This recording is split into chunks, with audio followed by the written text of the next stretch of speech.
தமிழ்நாட்டு அரசியல் பரபரப்பாகி இருக்கிறது தேர்தல் நெருக்கத்துல அப்படிங்கிறதுக்கு அடுத்தடுத்து வரக்கூடிய இந்த முக்கிய செய்திகளே சான்று.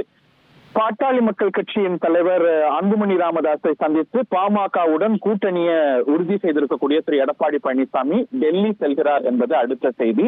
அவர் ஏற்கனவே சொல்லிவிட்டு தான் போறாருங்கிறது குறிப்பிடத்தக்கது. மேலும் கட்சிகள் இணைய உள்ளாங்க அப்படிங்கும்போது அடுத்து டெல்லியில போய் முக்கியமான அரசியல் அஜெண்டா தான் இருக்கக்கூடும் அப்படிங்கிறது திண்ணம்.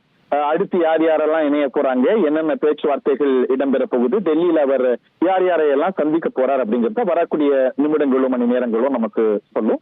இன்றைய காலை ஒரு பரபரப்பான காலையாகவே அரசியல் ரீதியாக தொடங்கி இருக்கிறது என்பது குறிப்பிடத்தக்கது. அமித்ஷா நேற்றைய முன்தினெல்லாம் தமிழ்நாட்டில் இருந்தார் என்பது குறிப்பிடத்தக்கது.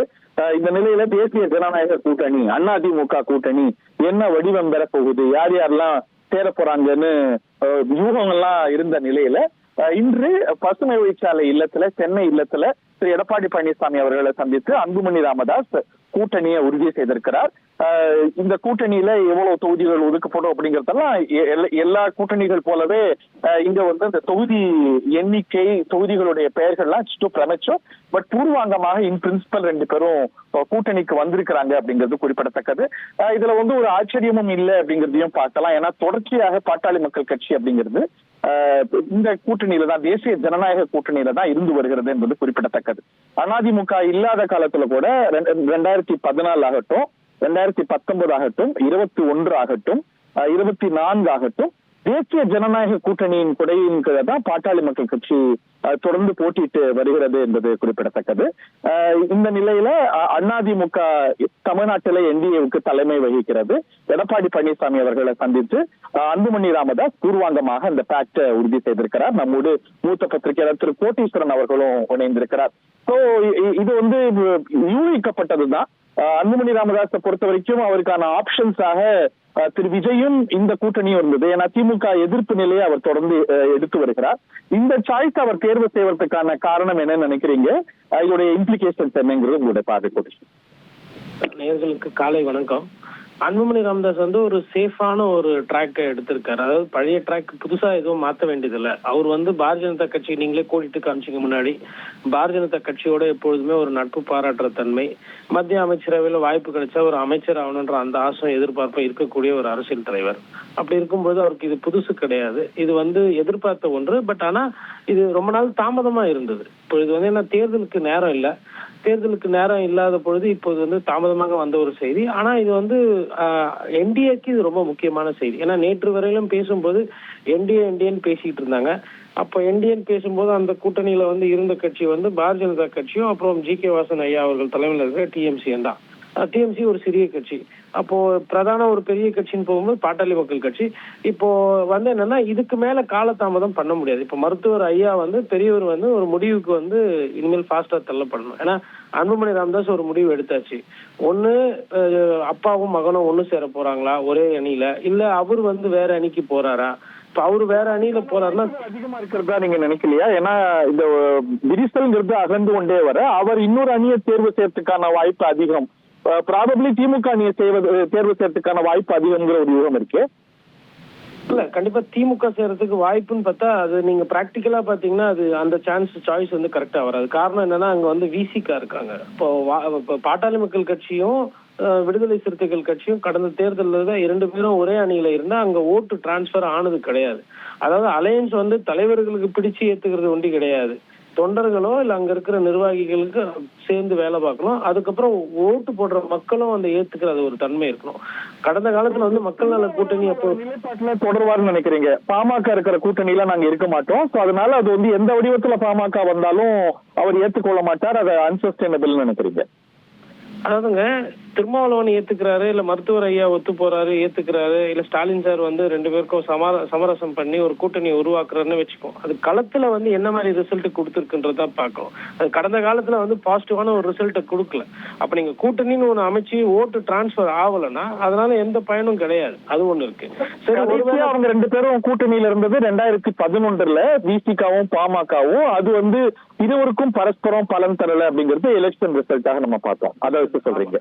ஆமா, அதை வச்சு சொல்றோம். அதுக்கப்புறம் அவர்கள் செய்யக்கூடிய அரசியல் அது பாத்தீங்கன்னா இந்த சாதிய பிரச்சனைகள் ஆகட்டும், இல்ல கல்யாணத்தினால வரக்கூடிய பிரச்சனைகள் ஆகட்டும், இந்த மாதிரி விஷயங்கள்லாம் பாத்தீங்கன்னா விசிகாவும் பாட்டாளி மக்கள் கட்சி எதிர் துருவத்துலதான் இருக்கு. கடந்த காலத்துல காடுவெட்டி குரு அவர்கள் பேசக்கூடிய அந்த பேச்சு தன்மைகள் எல்லாம் பாத்தீங்கன்னா அது வந்து விசிகாவை வந்து ஒரு விமர்சனம் பண்ற மாதிரி இருக்கும். அதே மாதிரி விசிகால இருக்கிற தலைவர்களுமே பாட்டாளி மக்கள் கட்சி கடந்த சில ஆண்டுகள்ல முன்ப போல ஒரு கூர்மையான மோதலா இல்லைங்கிறதையும் நம்ம சேர்த்து பாக்குறோமா? இல்ல, அது கண்டிப்பா கூர்மையான மோதல் இல்ல. அந்த மோதல் அந்த தன்மை எல்லாம் குறைஞ்சிருக்கு. அதாவது இந்த கூட்டணி வந்து வரவே வராது அப்படி நான் சொல்ல வரல. அது அப்படி ஒருவேளை திமுக அவங்க போய் சேர்ந்தாலுமே 2 சிக்கல் இருக்கு. ஒண்ணு வந்து அந்த டிரான்ஸ்பர் ஆஃப் ஓட்ஸ், அது ஒரு சிக்கல். ஒருவேளை டிரான்ஸ்பர் ஆஃப் ஓட்ஸை கூட சரி செய்யறாங்கன்னா இப்ப சீட்டு எவ்வளவு கொடுப்பாங்க அப்படின்னு பாக்கணும். இப்போ அன்புமணி ராமதாஸ்க்கு வந்து இங்க ஒரு 15 சீட்டு தராங்கன்னு ஒரு வாதத்துக்கு வச்சுக்கோ. அப்ப மருத்துவர் ஐயாவும் அதற்கு நிகரா கேட்டு பெறணும்ன்றது தெளிவா இருப்பாரு. திமுகவால இன்னைக்கு இருக்க சூழ்நிலையில 15 சீட்டு பாட்டாளி மக்கள் கட்சிக்கு ஒதுக்க முடியுமா அப்படின்னா அது ரொம்ப சங்கடம். அப்ப என்ன ஆயிடும்னா திமுக கிட்டத்தட்ட 130 சீட்ல நிக்கிற மாதிரி போயிடும். 135 சீட்டு தான் நிக்க முடியும்.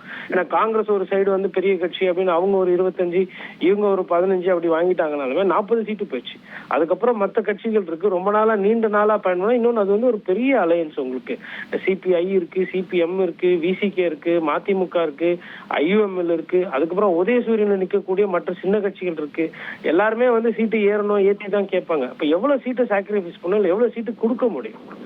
அப்போ அந்த மாதிரி ஒரு 130 அதுக்கு அந்த மாதிரி நிக்கிறாங்கன்னா அப்ப அவங்களால கவர்மெண்ட் ஃபார்ம் பண்ண முடியும். 130 சீட் क्वेश्चन இருக்கு, எலெக்ஷன் கமிஷன்ல क्वेश्चन இருக்கு. இப்ப இன்னைக்கு என்டிஏல சேர்ந்திருக்கிறாங்க, நான் ஈக்குவேட் பண்ணல, தொடர்பு படுத்தல.